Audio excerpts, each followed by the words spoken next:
Assalamualaikum dan salam Malaysia Madani. Perkembangan insiden tembakan di pusat beli belah terkenal di Bangkok. Perdana Menteri Thailand Srettha Thavisin berjanji akan melaksanakan langkah keselamatan tertinggi bagi memastikan keselamatan pelancong asing susulan insiden tragis berkenaan. Srettha mengarahkan agensi berkaitan seperti polis, Kementerian Pelancongan, Kementerian Luar dan Kementerian Kesihatan Awam untuk menyiasat punca kejadian dan membangunkan langkah-langkah untuk mencegah kejadian berulang pada masa hadapan. Ujarnya menerusi platform X mulai sekarang, kerajaan Thailand akan melaksanakan langkah keselamatan tertinggi untuk semua pelancong. Polis Thailand mengesahkan bahawa 2 individu, seorang warga Cina dan seorang warga Myanmar maut, manakala 5 lagi cedera dalam kejadian tembakan di pusat beli belah paling ikonik iaitu Siam Paragon di Thailand yang menjadi tumpuan penduduk tempatan dan juga pelancong. Mangsa yang cedera terdiri daripada seorang warga Laos, seorang warga Cina dan 3 warga negara tempatan. Polis menahan seorang remaja berusia 14 tahun sejurus kejadian yang berlaku pada 4.20 petang. Pertubuhan Kesihatan Sedunia WHO mengesyorkan penggunaan vaksin malaria kedua bagi membendung penyakit yang mengancam nyawa yang disebarkan oleh nyamuk. Ketua Pengarah WHO Tedros Adhanom Ghebreyesus berkata R21 Matrix M dibangunkan oleh Universiti Oxford, Britain. Ia akan dilancarkan di beberapa negara Afrika pada awal 2024 dan tersedia pada pertengahan 2024 di negara lain. Today, it gives me great pleasure to announce that WHO is recommending a second vaccine called R21 Matrix M to prevent malaria in children at risk of the disease. Harga bagi dos berkenaan pula antara $2 dan $4 Amerika.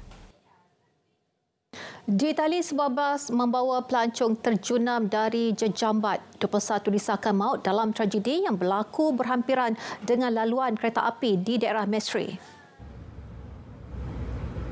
Bas berkenaan dilaporkan membawa pelancong ke tapak perkhemahan. Punca kemalangan juga masih tidak jelas selain pasukan kecemasan terus melakukan siasatan di lokasi kejadian.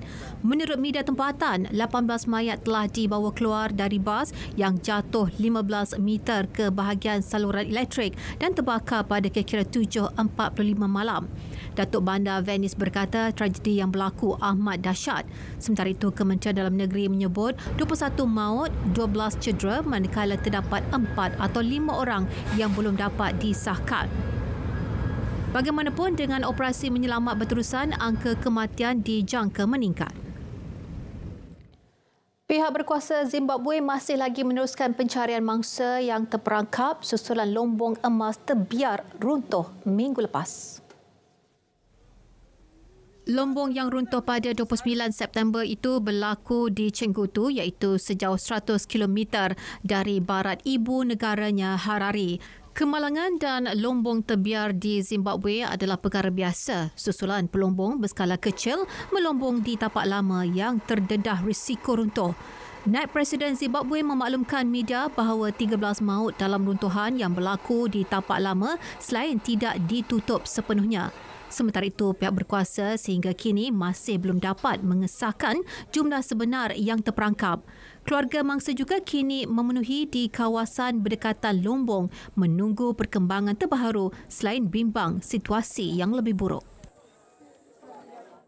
Bangkai 120 ikan lumba-lumba ditemukan terapung di anak sungai Amazon sejak minggu lalu disyaki berpunca daripada kemarau dan panas teruk. Penyelidik percaya paras sungai yang rendah semasa kemarau telah memanaskan air hingga ke suhu yang tidak dapat diterima oleh ikan lumba-lumba berkenaan.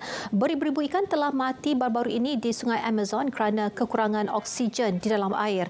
Kejadian ini menimbulkan kebimbangan pihak berkuasa dan penyelidik terhadap ekosistem alam di Amazon yang semakin terancam dan difahamkan suhu air telah mencecah 39 darjah Celsius di beberapa kawasan sekitar. Penyelidik beri amaran bahawa suhu air mungkin akan meningkat lagi dalam beberapa hari akan datang dan boleh menjejaskan lebih banyak haiwan di kawasan yang terjejas. Dengan itu sekian berita. Assalamualaikum dan salam hormat.